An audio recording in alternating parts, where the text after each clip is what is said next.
Përshëndetje. Është një dokumentar shumë preks për këto që keni me ndëgju. Se si edhe në kalunën, edhe tash, dy njerëz që kanë luftu shumë për Shqipëri etnike, nuk përmenen kërkun heq, as nga Kosova e as nga Shqipëria. E këta janë Azem Bejt Galica dhe Shote Galica. Ndëgjoni mirë. Kush ishte Shote Galica? Heroina, gruaja trime që luftonte pushtuesit serb. Kush ishte heroina e madhe që luftonte për liri, pavarësi e bashkim kombëtar. Si vdiq në mjerim, përse u la në arrest.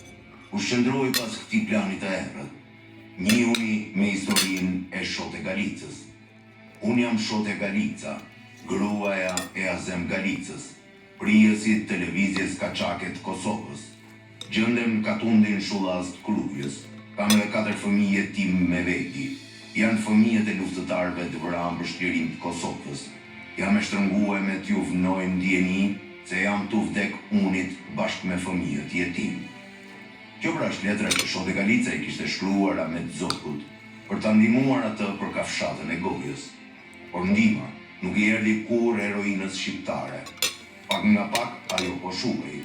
E madje studiuesi Bedri Tahiri shkruan se mjekët u detyruan t'ia prisnin gishtat e dorës së djathtë, si pasojë e problemeve që i ishin shkaktuar nga të ftohtit dhe përdorimit të tepërt të armës në kushte të këqija. Ai u detyrohet të shesë edhe kablin, një simbol, një dhuratë të cilën ja kishte lënë Azemi për të siguruar bukën e gojës, sidomos për fëmijët jetim. Shota ishte e detyruar të tërhiqej në Shqipëri si pasojë e plagëve të marra, bashkë me fëmijët e lënë jetim nga luftëtarët që kishin luftuar në betejë të shumta. Shota ishte vendosur fillimisht në fshatin Shullaz, e më pas ajo u vendos në dervend të Fushë Krujës, ku jetonte në një shtëpi përdhese, në kushte më shumë se të vështira, siç përshkruajnë thuajse të gjithë studiuesit dhe historianët që janë marrë me këtë periudhë.